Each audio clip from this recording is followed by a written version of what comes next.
Musta po, sambayanan karerista?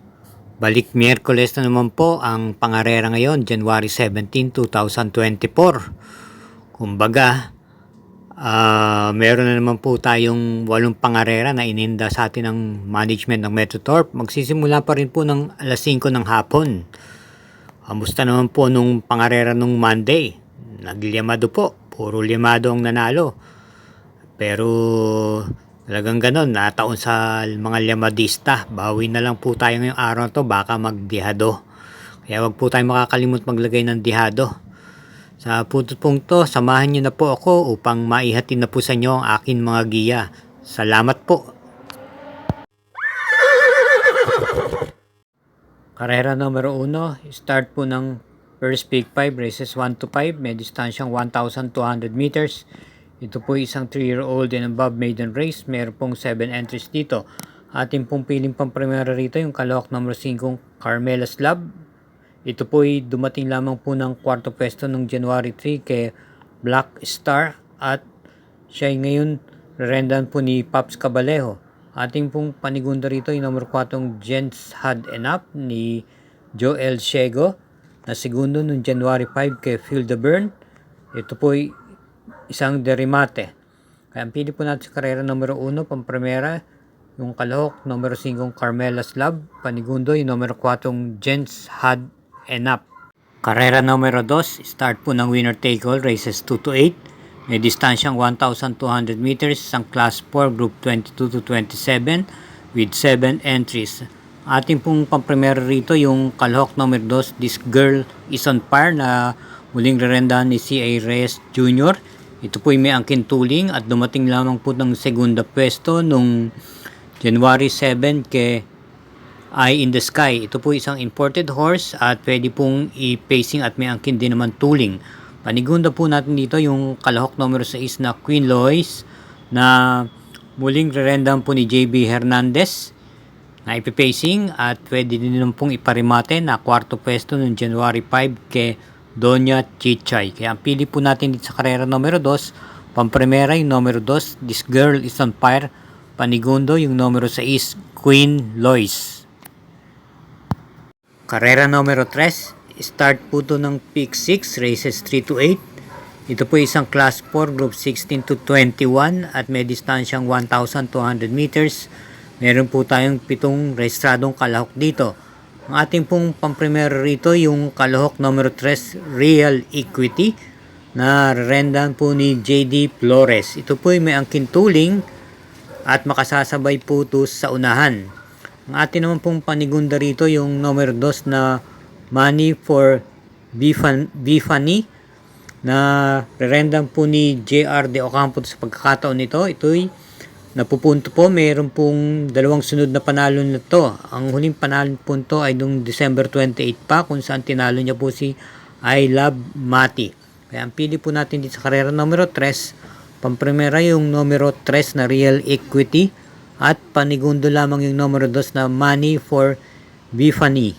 Race 4, start po ng second peak 5, races 4 to 8. Ito po may distansyang 1,200 meters, isang class 5 split group 6 to 10 with 8 entries. Ang ating pong first choice dito yung numero 2 na La Republica. Ito po isang de bandera. Muling rerendahan po ni E.A. Abrea. Dumating lamang po siya ng segunda pwesto noong January 6 kay Shine at natalo lamang po siya doon ng nguso lamang. At panigunda naman po natin dito yung kalahok numero 1, Successful Affair na rendahan po ni J.D. Calagos. Pampito lamang po dumating noong January 5 kay Alindog. Ito po ay naipipacing at naparirimate. Kaya ang pili po natin dito sa karera numero 4, pang-primera, numero 2, La Republica. Panigundo yung numero 1, Successful Affair. Shoutout portion po muna tayo. Shoutout po galing kay Teresita Hortesano bilang pagbati sa birthday greeting sa kanyang bossing na si Antonio Boy Recto. Happy birthday po, boss!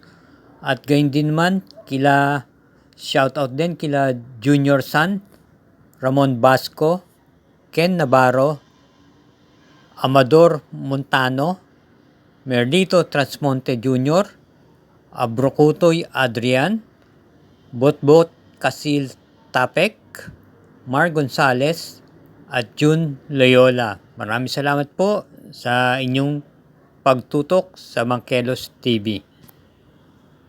Karera numero 5, start po ng Peak 4, races 5 to 8. Ito po may distansyang 1,400 meters, isang class 5 split 6 to 10, at meron pong 11 kalahok dito. Ating pong pamprimero rito yung galing sa panalong numero 7 Silver Glow, na maganda po ang kinilos niyong nakaraan kay O.P. Cortez. Nanalo po ito ng medyo hugando, kabilang sa tinalo niya si Metal Strength, pwedeng i-pacing at iparimate. Panigundo naman po natin yung kalahok numero 10, My Dad Bogart, na kinambyo na po kay JT Pabilican Renda. Ito po ay na-tercera pwesto ng January 6 kay Shine, may angkin tuling at naiparirimate rin. At ating naman pong panersari rito yung kalahok numero 8, Great Connection ni RC Suson. Pampito lang pong pwesto dumating kay Shine, at ito'y may angkin din naman tuling at pwede na rin po siyang iparimate. Kaya ang pili po natin sa karera numero 5, pamprimera yung numero 7 Silver Glow, panigundo yung numero 10 My Dad Bogart, at panersera yung numero 8 Great Connection. Karera numero 6, isang class 5 split group 5, may distansyang 1,400 meters. Meron tayong isang nakalahok dito, isang coupled entries yung numero 3. Ating pamprimera rito yung kalahok numero 9 Charm and Luck, na muling renda ni NC Lonar. Ito ay dumating lang po ng mga pampitong pwesto nung nakaraan laban niya noong December 27 sa kabayang nanalong Arigato. At siya po ay nirendahan po doon ni JT Pabilic. Kinambyo na nga po siya ngayon kay NC Lonar. Sa karera pong yun, siya po ay gusto lang parang hindi po siya ginalaw at nanatiling pang 7 na pwesto hanggang 1/4 and half mile. Hindi man lamang umurong. Atin ang pong panigundo rito yung numero 4 Magnolia Ashley, narerendan po ni si A. Reyes Jr. Ito po ay may angkin bilis at naipipacing, pang-anim na pwesto lamang din siya noong January 5 kay Double Time.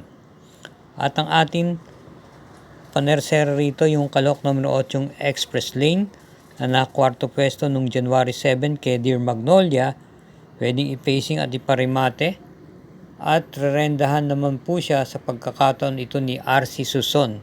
Kaya ang pili po natin sa karera numero 6, pamprimera yung numero 9 Charm and Luck, panigundo yung numero 4 Magnolia Ashley, at panersera yung numero 8 Express Lane. Karera numero 7, penultimate race, may distansyang 1,400 meters, isang class 5 split group 5. Meron po tayong 10 kalahok dito.